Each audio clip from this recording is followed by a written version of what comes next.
So we're continuing with Superman's Silver Age Dailies, and this is the finale of Superman's return to Krypton. Next day at the missile base. Kal-El, we must learn how close we are to the end. According to my calculations, a good spot for seismographic readings would be Meteor Valley. Then let's go.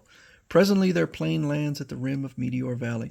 Long before life existed on Krypton, this valley was created by a monstrously gigantic meteor that glanced off the surface of our world.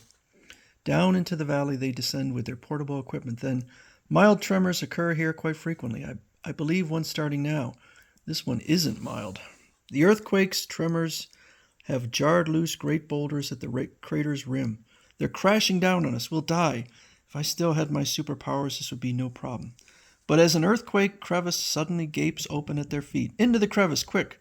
I may have lost my superpowers, but not my nimble wits. As Superman and Jor-El crouch on a slippery ledge inside the crevice, the boulders are flying overhead, missing us. Keep your head down. It'll be safe for us to climb out soon. The ledge is collapsing beneath our feet. Get out, fast! Desperately, Jor-El and Superman scramble out of the crevice. We made it. As it snaps shut again. 1 second slower and we'd have been crushed to death. Your space costume is ripped. Are you all right? Yes, that was a close call. Like myself, the costume is no longer invulnerable. I'll repair it. As they fly back towards the missile base, that quake was nothing compared to what's yet to come. The quakes will get worse until one day the entire planet explodes. Lila and I will courageously face the end together. When they reach the base, this message arrived for you while you were gone, Kal-El. It's from the Emotion Movie Film Production Company. Superman telecalls Lila. Yes, I've been notified to report back for the shooting of the movie's final scenes, too. After the filming is complete in a day or so, we'll get married immediately. That night at the Sky Palace, a nightclub which soars high above Krypton due to anti-gravity force, the happiness we'll share as husband and wife, Lila, will more than compensate for whatever happens later. They're so in love, Jor-El. It's a shame that... Don't say it, Lara. Worlds may crumble, civilizations perish, but our love, like theirs and ours, will always exist in the universe. On through space rotates Krypton towards its inexorable rendezvous with a cruel destiny. But at the Sky Palace, 2 pairs of lovers propose a toast, gallantly unafraid. To this moment, to the 4 of us, no matter what tomorrow brings. Next day on location during the filming of the Space Explorers. Our otherworld scenery may be phony, but this space creature we borrowed from the Krypton Zoo is genuine. Whatever you do, don't anger it. When infuriated, the creature breathes super powerful flames. Should it become angered and its flame-nullifying muzzle come off, we'd be finished. Maybe don't bring them on set. They're going to start shooting the scene I'm in. But first, may a lowly extra kiss Krypton's loveliest, most glamorous star? If you don't, we'll have our first argument. As Superman kisses Lila, suddenly I'm frightened. I don't know why. I feel as though something awful were going to happen. She's cold and trembling. Lila's clinging to me as if she's afraid to let me go. Apprehensively, Lila watches Superman enter the spaceship alone on cue. I sense a terrible premonition of approaching disaster. It must be my imagination. Suddenly, I accidentally overturned the camera. It struck the space creature. Fool, I warned you that the creature, when angered, breathes super powerful flames. I don't know why you brought it. The space creature is charging into the spaceship. Kal-El is in there. Inside the ship, as the infuriated creature lunges at him, Superman dodges. Missed me. Now it's plunging into the fake rocket chamber. Little does Superman realize what will be the astounding consequence of this unexpected twist of fate.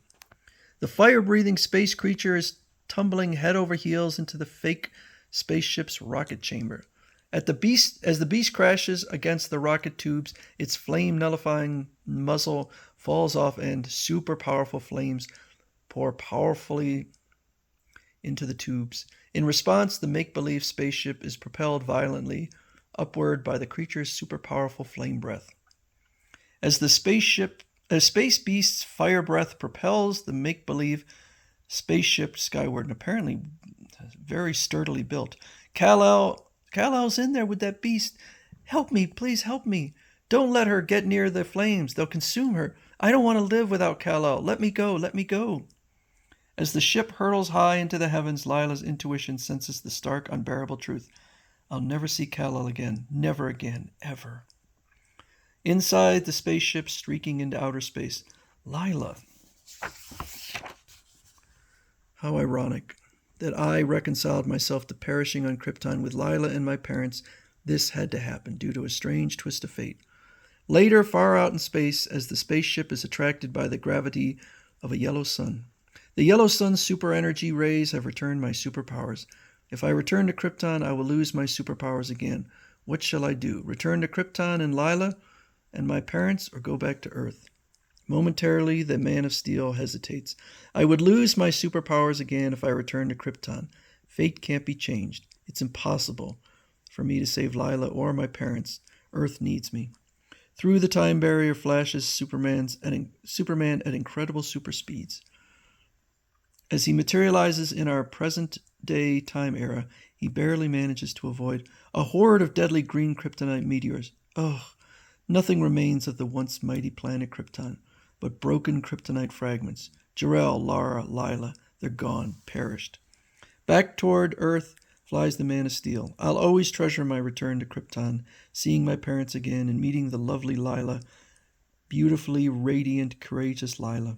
And as Superman reaches Metropolis, already it all seems like a strange, incredible dream.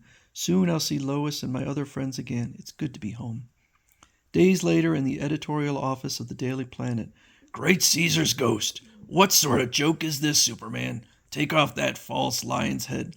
I can't, Perry. The head, it isn't false. It's really mine.